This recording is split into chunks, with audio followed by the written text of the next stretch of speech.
అది నేను ఇక్కడ లేను. నేనిక్కడ లేనా? ఏంటో వాగుతున్నాడు. ఎంతకీ అసలు ఎవరొచ్చుంటారు?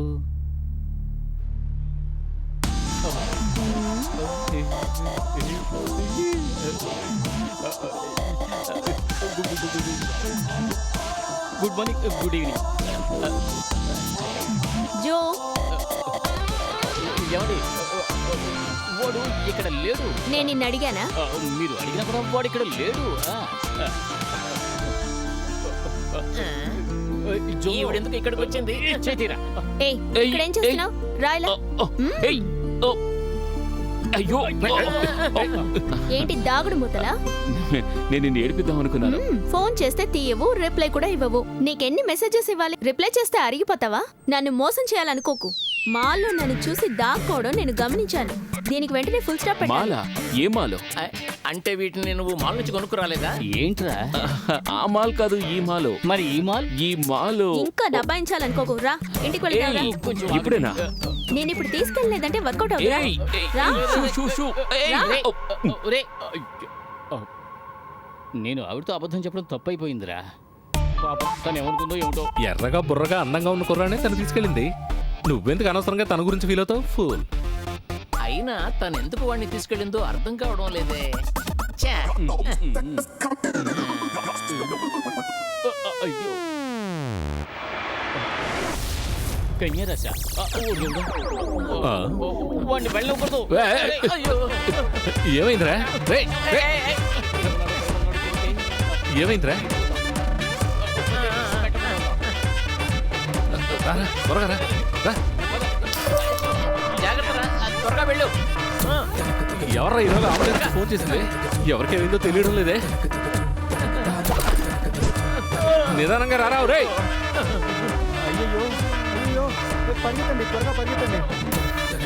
అందరూ నడిచిపోయారా? ఉండండి, నేను వెళ్ళి చూస్తాను. పైన దొరికింది, వెళ్ళి తీసుకొచ్చాను.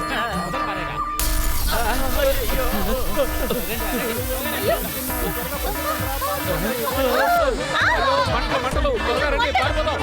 త్వరగా త్వరగా రండి. మంటలు త్వరగా రండి. త్వరగా రండి. త్వరగా వచ్చేయండి.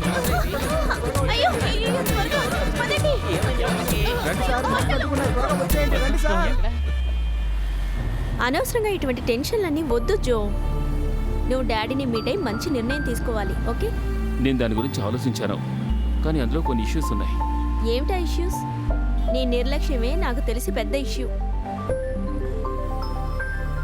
డాడీ, డాడీ చెప్పండి. నువ్వెక్కడున్నావురా? నేను అర్జెంటుగా ఓ ఫ్రెండ్ ఇంటికి వెళ్తున్నాను. ఆ విషయాలని తర్వాత నువ్వు వెంటనే ఏసీపీ ఆఫీస్కి వెళ్ళు. ఏసీపీ ఆఫీస్కా? అవును. ఎందుకు డాడీ? ఎందుకు ఏమిటి అనే ప్రశ్నలు నన్ను అడగకు. మర్యాదగా 10 నిమిషాల్లో నువ్వు అక్కడ ఉండాలి. నేను వస్తున్నాను. ఏదో ప్రాబ్లం అనుకుంటాను. మా డాడీ టెన్షన్గా ఉన్నారు. వెంటనే ఏసీపీ ఆఫీస్కి రమ్మన్నారు. అంటే నువ్వు ఇవాళ కూడా తప్పించుకున్నట్టే. ప్లీజ్ రోజ్, డాడీ ఎందుకు రమ్మన్నారో ఏమిటో కనుక్కుని వస్తాను. ఈ రోజే వచ్చి నువ్వు ఈ సమస్యని సాల్వ్ చేసేయి. Yeah, sure. రోజ్ ప్లీజ్ నన్ను వదిలేయ్, నేను వెళ్ళొచ్చేస్తా. ఏంటి జో నువ్వు? సీట్ బెల్ట్ తీయలేదు. Okay, bye bye. నువ్వు బాగుపడకూడదని నిర్ణయించుకున్నావా? ఏమిటి డాడీ? ఇంతవరకు నేను 30 సంవత్సరాలుగా డిపార్ట్మెంట్లో ఎవరి ముందు తల వంచుకుని నిలబడిందే లేదు. ఇప్పుడు నీ వల్ల అదే జరిగింది. ముందు విషయం ఏంటో చెప్పండి. ఏంటని అడుగుతున్నావు? ఏంటండి, ఏ సమస్య వచ్చినా నా దగ్గర రమ్మని నేను చెప్పాను కదా. ఇంతకీ వాడు ఏం చెప్పబోతున్నాడో వినాలి కదా. బాబు జో, నువ్వు నాతో రా. రా. చిన్నపిల్లలు అన్నాక చిన్న చిన్న చిలిపి పనులు చేయడం సహజం, కానీ ఎదుటి వాళ్ళని బాధ పెట్టడం, అవమానించడం లాంటివి చేయకూడదు. వీళ్ళెవరో తెలుసా?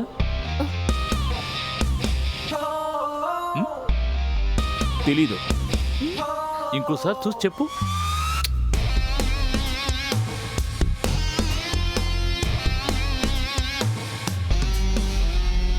మీరన్నట్టే ఈవిడ ఎక్కడో చూసినట్టుగానే ఉంది, కానీ ఎక్కడ చూసారో కరెక్ట్గా తెలియడం లేదు. నువ్వు ఖచ్చితంగా ఏమి చెప్పలేకపోతున్నావు కదా జో. ఆ మొబైల్ ఇటువు.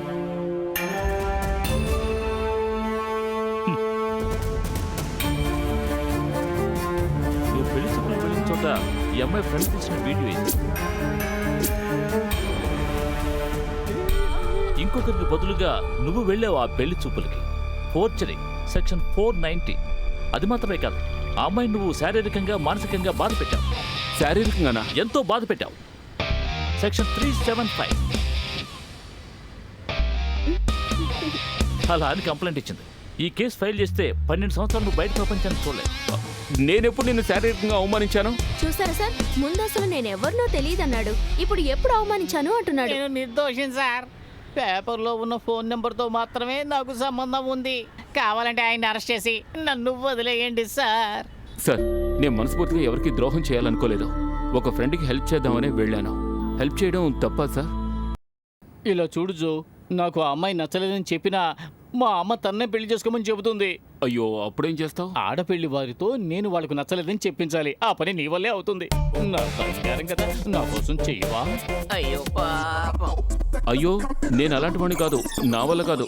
ఇలా చూడు జో, నా కోపం వస్తే ఏం చేస్తానో నాకే తెలీదు. ఏం చేస్తావు?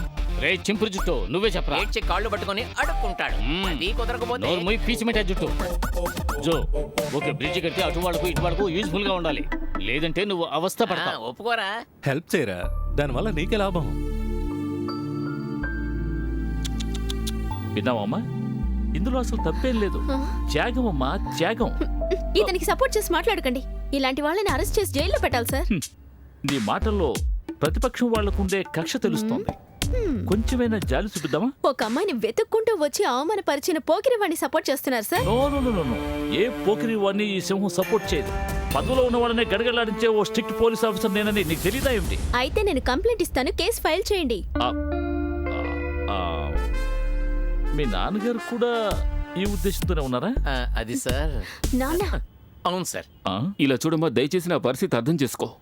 నా ఫ్రెండ్ ఫ్రాంక్లిన్ని నేను వదులుకోలేను, అందుకే నేను ఇలా చేయాల్సి వచ్చింది.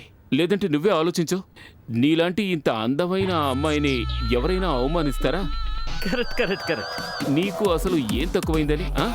త్రిష, నయనతార కూడా నిన్ను టచ్ చేసుకోలేరు.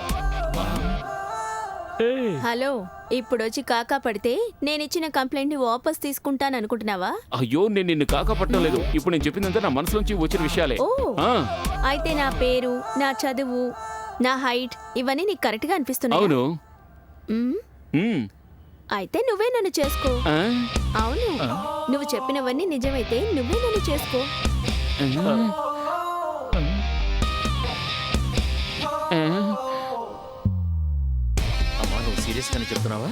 వీడికి ఎలాగైనా బుద్ధి చెప్పాలి కదా నాన్న. అది నిజమేనే. ఏమయ్యా,